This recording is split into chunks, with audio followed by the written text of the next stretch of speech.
Destri sekarang, Ibu Destri, silakan Bu.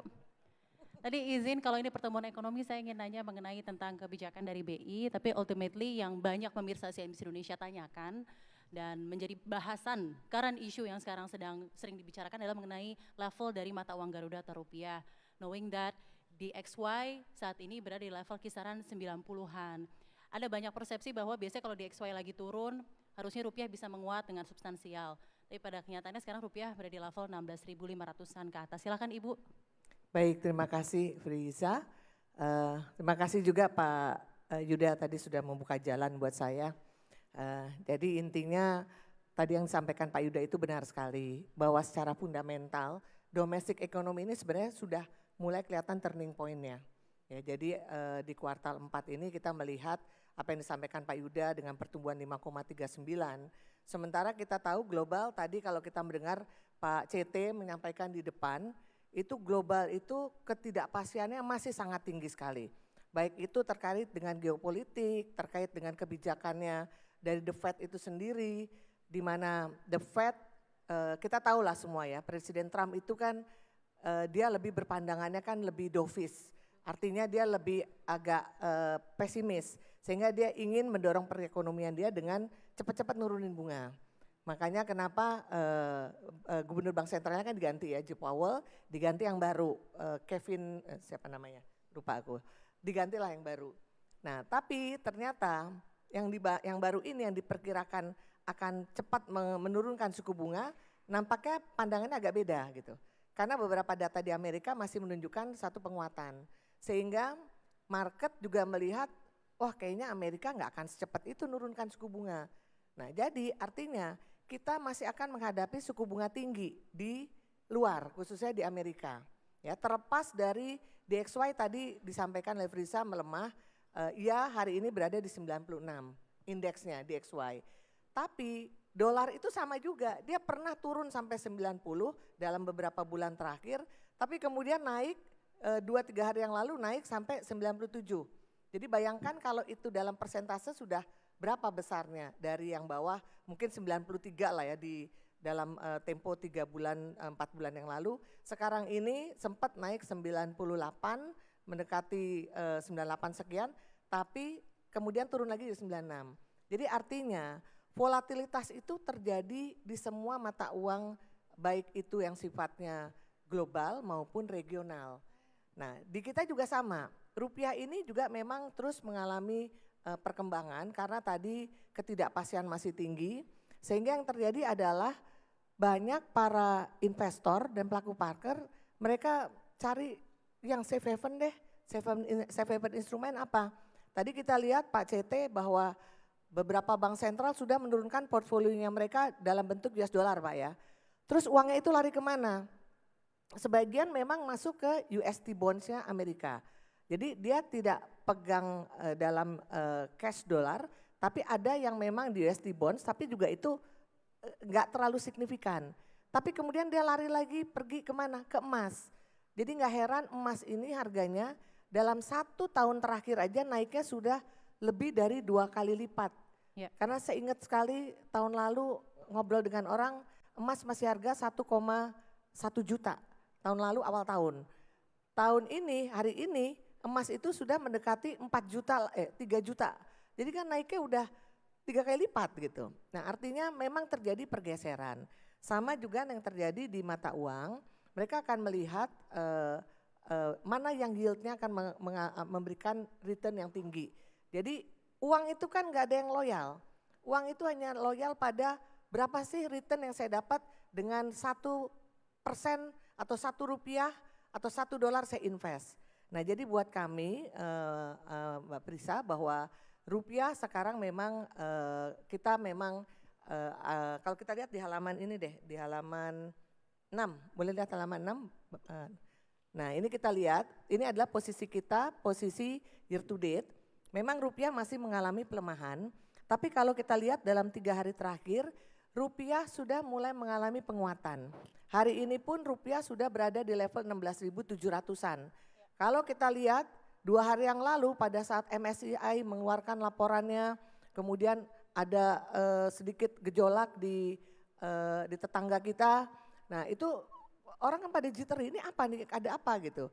Tapi kemudian dengan adanya bold communication yang bagus dari pemerintah, dari regulator, bahwa ini adalah bagian dari kita untuk memberikan kepercayaan penuh kepada market dan sebagainya, sehingga itu membuat market itu menjadi confidence lagi, ditambah juga memang Bank Indonesia selalu terus menyampaikan, Pak Gubernur dalam setiap event, kemudian kami yang menyelenggarakan dalam operasi moneter kami, kita selalu konsisten bahwa Bank Indonesia akan tetap berada di pasar, Bank Indonesia akan tetap menjaga stabilitas dari rupiah itu sendiri, dan Bank Indonesia akan melakukan smart intervention di mana memang kami masuk di spot, kami masuk di NDF, NDF adalah non-deliverable forward, ada di luar, dan kami masuk di NDF, dan pada saat terjadi outflow yang cukup besar di SBN kita beberapa hari yang lalu, Bank Indonesia masuk step in supaya yield itu tetap terjaga.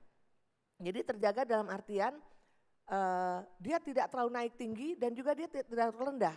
Karena ini sekarang memang persaingan untuk merebut uang-uang yang ada di sistem ini memang sangat tinggi antar satu negara dengan negara lain. Oleh karena itu kami di Bank Indonesia kita berusaha untuk mempertahankan supaya aset rupiah kita ini masih bisa terus memberikan return yang menarik, ditambah lagi dengan fundamental kita yang bagus, tadi disampaikan oleh Pak Yuda, ditambah lagi dengan policy-policy yang dilakukan oleh pemerintah dengan informasi yang clear, apalagi kemarin dan antara juga sudah menyampaikan, kita sudah akan mulai groundbreaking 7 proyek untuk hilirisasi, jadi itu semua tentu akan memberikan confidence kepada pasar. Dan gak mungkin ya susah ya bisa rupiah dalam sekejap satu hari di twist langsung menguat ya itu gak akan bisa. Kita butuh suatu proses. Kenapa butuh suatu proses?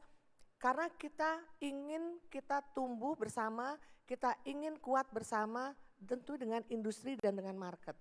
Jadi sebagai regulator kita juga harus tahu apa yang terjadi. Dan oleh karena itu kami mengajak semua industri, semua bank, semua corporate, ayo bersama-sama kita support nilai tukar kita ini. Karena inilah bukan hanya ini kedaulatan kita suatu negara, tapi inilah yang akan memberikan jaminan ekonomi kita ini akan bisa lebih tumbuh dan lebih sustain. Tumbuhnya berkelanjutan, ini yang tentu kita harapkan. Jadi buat kami gejolak itu suatu hal yang normal di tengah dinamika global yang sangat tinggi, tapi yang pasti ya seperti kalau kita bisa lihat tahun lalu itu ada outflow sampai 126 triliun, tapi tahun ini kita lihat beberapa hari inflow sudah mulai masuk di SBN, masuk di SRBI, saham pun kita sudah mulai lihat yang masuk. Jadi mungkin itu jawaban dari saya. Selama 2025 kemarin kita lihat BI cukup agresif Bu menurunkan BI rate. Kedepannya mungkin seberapa besar ruang adjustment yang ada di BI rate mungkin di 2026 ini, mengingat juga tadi Ibu sempat sampaikan Bapak Donald Trump mengganti Gubernur The Fed menjadi Kevin Warsh, dan mungkin juga kita memiliki policy projection dari kebijakan suku bunga Bank Sentral sedunia ini juga mungkin akan berbeda di bawah rezimnya Bapak Kevin Warsh ini dibandingkan Jerome Powell. Adakah antisipasi yang akan dilakukan BI mungkin selama 2026 ini khusus mengenai suku bunga? Silakan Ibu.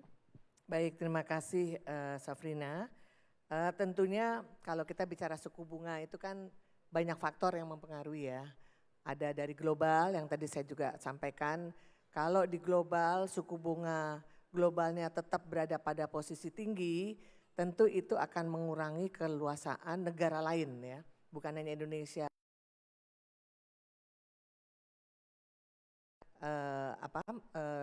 Terganggu stabilitasnya.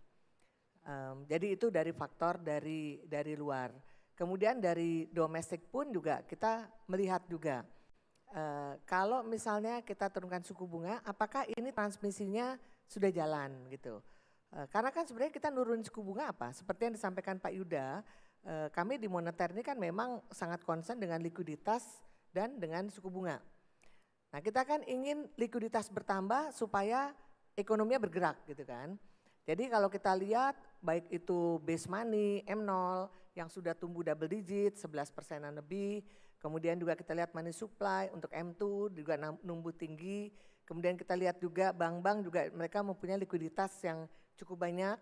Jadi artinya termasuk kebijakan kami untuk makroprudensial, ini dulu di tempatnya Pak Yuda ini. Jadi concern Pak Yuda tadi likuiditas emang benar, tapi Bank Indonesia kan tidak bisa hanya menggunakan suku bunga. Jadi Bank Indonesia menggunakan untuk nambah likuiditas apa? Oh kita punya yang namanya kebijakan makroprudensial. Jadi di zaman Pak Yuda itu di 2025 kemarin, kalau kita lihat GWM Bank itu sebenarnya 9%, ya. By aturan kita 9%. Tapi dalam kenyataannya efektifnya itu tinggal 3,5%. Kenapa? Karena 5,5%-nya itu dana yang mestinya ditaruh di BI kita kembalikan ke perbankan. Sehingga bank tuh seolah punya tambahan dana sampai sampai tambahan dana 388 triliun. Nah itu adalah untuk bank supaya dia punya likuiditas sehingga dia bisa menyalurkan. Nah, jadi itu kami lakukan untuk menambah likuiditas. Nah sementara kalau kita bicara suku bunga, tentunya kan kita berharap kalau suku bunga turun, cost of fund pasti kan turun. Tadi yang diharapkan oleh Pak Yuda. Nah tapi apa yang terjadi di kita, di ekonomi kita saat ini adalah Bank Indonesia sepanjang 2025 kami sudah menurunkan 125 basis point ya untuk BI rate kami. 125 basis point. Tapi ternyata transmisi itu hanya terjadi di pasar uang dan di pasar obligasi. Ya, di mana yieldnya obligasi sempat turun ke level 6,0% bahkan sempat di bawah 5,99% untuk yang 10 tahun. Walaupun sekarang sudah mulai agak naik, tapi at least dia turun dari level 7%-an sampai ke level 6%-an. Jadi transmisi itu jalan. Kemudian di pasar uang juga sama jalan. Jadi sekarang pasar uang juga berada di level sekitar 4,75%, jadi mendekati BI rate kami. Nah tapi memang tadi yang disampaikan oleh Pak Anggito, transmisi ke perbankan itu masih lambat. Ya, jadi tadi kan disampaikan ini lending rate kok belum turun-turun ya. Oh berarti ini ada masalah di banknya, ada yang mampet di mana. Ya kami tentunya berharap nanti ini menjadi juga satu masukan buat tim debottleneckingnya di tempatnya keuangan. Karena sebenarnya liquidity ada, bank liquidity punya, ya karena kita juga melihat bank ada SBN, ada mungkin SRBI dan sebagainya. Tapi kredit itu walaupun Desember kita sudah melihat perbalikan ya, turning point lagi kita lihat. Di mana kredit Desember itu tumbuh di atas 9%, which is ini good. Ya, tinggal nanti kita terus mempertahankan dan menjaga sustainability dari pertumbuhan kredit itu. Nah sekarang kalau Sabrina nanya, BI masih punya ruang nggak untuk turunkan suku bunga? Adjustment. Ada, dan itu sebenarnya data dependent kan. Kita lihat pertama, BI ini kalau tadi Pak Yuda menyampaikan kalau fiskal, dia ini fungsinya atau mandatnya dua, pertumbuhan dan pemerataan, fungsi fiskal. Pertumbuhan dan pemerataan. Di BI kami dua, jadi ada pertumbuhan dan stabilisasi atau stabilisasi dan pertumbuhan. Ya karena sesuai mandat kami dalam Undang-Undang P2SK yang baru, yang berlaku sekarang, stabilitas tuh rupiah, sistem keuangan, sistem pembayaran, bawahnya dalam rangka mendukung pertumbuhan ekonomi yang berkelanjutan. Artinya kita punya mandat juga untuk mendorong pertumbuhan. Tapi nggak mungkin semuanya hanya dibebankan pada si suku bunga itu, kebijakan moneter kami. Kami yang tadi sampaikan makroprudensial ada. Kemudian kita punya SP. Dengan inovasi yang dilakukan di SP, velocity dari SP itu peningkatannya luar biasa pesat. Ya, berkali-kali lipat kalau kita bandingkan 5 tahun yang lalu. Artinya perputaran uang berlangsung dengan cepat sehingga ekonomi activity itu sebenarnya tumbuh. Gitu. Nah tinggal sekarang karena ekonomi kita ini memang masih bergerak di bawah level potensialnya dia. Jadi pergerakan ekonomi ini belum mendorong terjadinya inflasi yang berlebihan. Kecuali tadi sampaikan faktor emas. Ya. Jadi kalau juga Januari kita lihat detail, inflasi kita memang 3,5%. Tapi penyebabnya itu sebenarnya adalah pertama memang ada dampak dari emas itu karena emas menjadi bagian dari inflasi inti. Sama ada administered price yang dia kan inflasi itu ada dibagi komponen kan, ada yang volatile food, administered price yaitu harga yang diatur pemerintah dan ada yang inti. Inti itu adalah aktivitas yang benar-benar real ekonomi, itu masih relatif rendah, 2,5 itu pun pakai emas. Kalau dikeluarkan emas pasti di bawah itu. Nah yang administered price itu memang agak naik karena memang kalau kita lihat tahun lalu 2 bulan pertama ada subsidi listrik yang diberikan oleh pemerintah. Nah ini kan sudah tidak, sehingga base-nya di bawah otomatis year on year kelihatan naik. Tapi tentunya kita lihat nanti 2-3 bulan, 3 bulan ke depan administered price ini akan normal kembali, apalagi pemerintah mau menurunkan harga tiket untuk liburan Ramadan dan sebagainya. Nah jadi poinnya adalah kalau memang kondisinya sudah memungkinkan dengan inflasi yang rendah, stabilitas di domestik khususnya yang di rupiah kita itu juga sudah lebih manageable, ya kenapa tidak? Karena kami masih melihat room itu masih ada gitu. Ya, tapi sebelum itu kita lihat dengan yakin, tentu yang akan kami optimalkan adalah kebijakan-kebijakan kami lainnya, apakah itu makroprudensial, kemudian pendalaman pasar keuangan dalam rangka untuk pembiayaan, atau juga sistem pembayaran yang terus kami lakukan inovasi. Mungkin itu ya.